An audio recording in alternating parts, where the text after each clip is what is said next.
fold. Back to David Matthews. Rick Long slips on his sunglasses. David Matthew calls the 1,000. No surprise. Out of position with the worst hand, but getting the odds he's getting, he's going to call.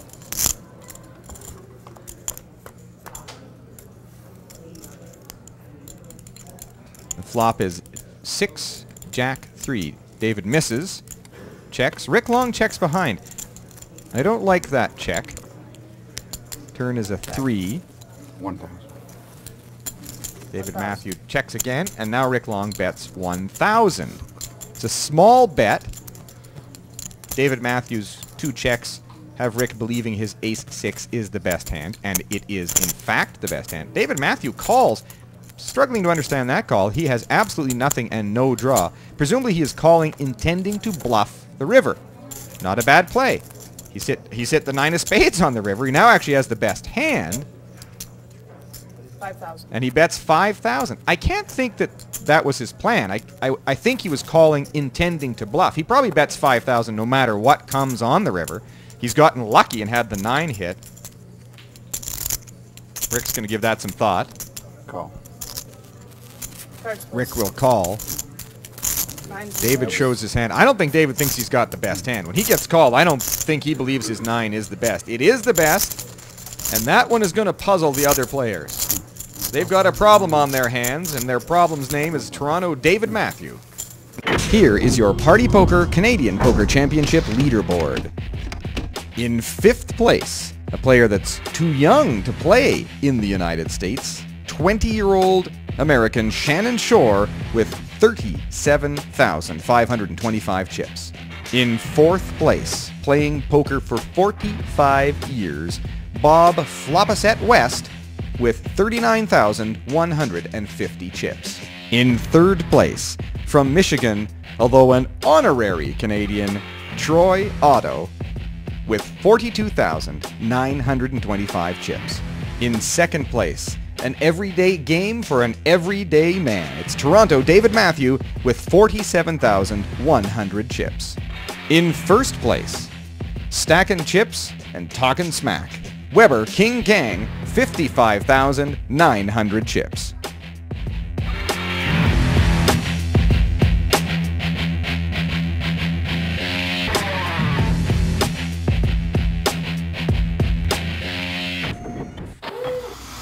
Back to the action at the Party Poker Canadian Poker Championship feature table.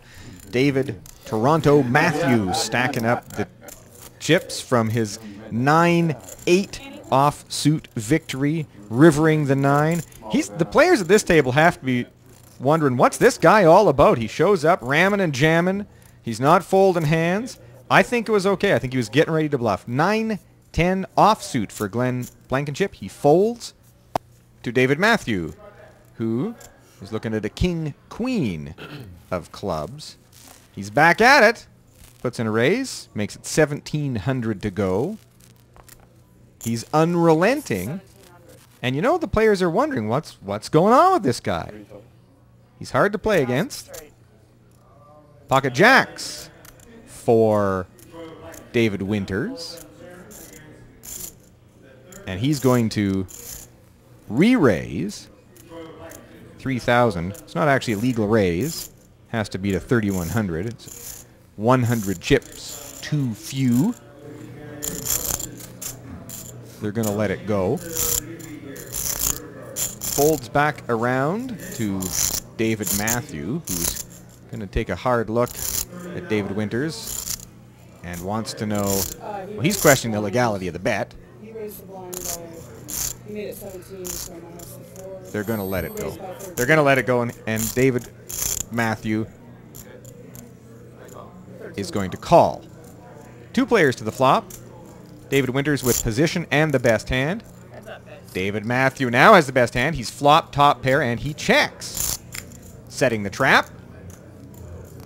Although he can't be all that confident about his hand. He's only got a queen kicker. No delay. David Winter bets 3,000, and David Matthew, Toronto David Matthew, moves all in. That's a big bet. He's got a lot of chips. And David Winters has to think about this. I would have to think about it too. You've seen this guy. He's only showed up the table for 4 hands. He's played just about every one of them. He's played them aggressively. He's called with a 9-8 offsuit the previous hand on the turn when he had nothing and no draw. You know, you're wondering, what's this guy all about? Is he bluffing me now? He's going to lay it down. He's going to fold. It's a good fold. But you got to know, David Matthew is in their head. He's running the table right now. They're all looking at that purple Toronto Raptors t-shirt and trying to figure out what's making that guy tick. David Matthew stacking more chips on the leaderboard and moving up. David Winters left to wonder whether he was bluffed. He was not. David Matthew left to stack up the booty. David Matthew, 2 years playing poker, describes his own style as aggressive. I would have to agree. I might use the word reckless, but certainly aggressive. The button, Rick Long in the 5 seat.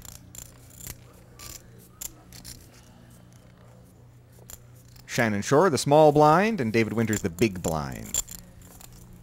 200, 400 with a 50 chip ante.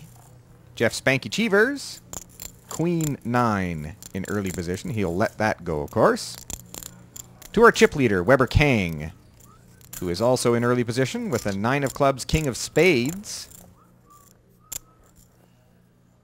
That's a trouble, no limit hand. He's going to limp in. Got to be careful not to lose a lot of chips with a hand like that, but he's got lots to play with. Limping in's not the end of the world. 8-7 suited for Toronto David Matthew. He's going to raise. We'll call him unrelenting Toronto David Matthew, putting more pressure on the table again. Ever since he's showing up, he's been ramming and jamming. Folded to David Winter in the big blind with a king deuce. And he will fold. Weber Kang calls. 2 players to the flop. Weber's got the best hand, but he's got a weak hand. David has position. He's flopped a flush draw. David Matthew has flopped a flush draw. Both players check, however. I'm surprised that David Matthew wouldn't make a continuation bet there. He has flopped a semi-bluff, but he chooses to check. Turn card is in 3 of clubs. Not relevant. Inconsequential card. David Matthew studies Weber.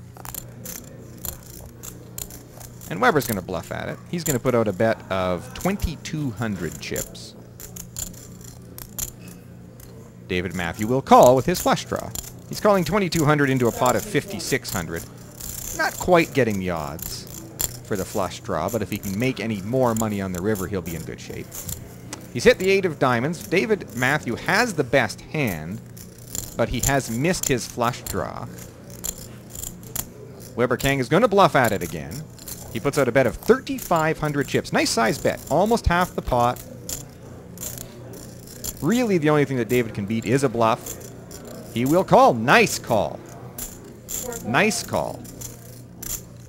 His pair of 8s. Weber sneers. Well, hey, you bluffed, you got caught bluffing. That's what happens. The old saying is, you know what happens when you get caught bluffing? You lose the pot. David Matthew stacking another one. I'm not sure he has a brake pedal. If you're Weber, that burns. It always hurts when you have one of your bluffs called and you've got to turn it over. And he got unlucky. I mean, if David Matthew doesn't hit a heart, doesn't hit the 8, doesn't hit the 7, Weber wins the pot.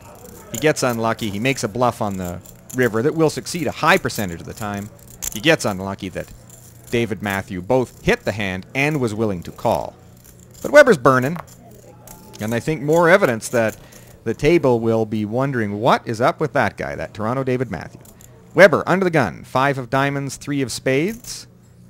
He's going to raise under the gun with a, I tell you, it'll be a deceptive hand.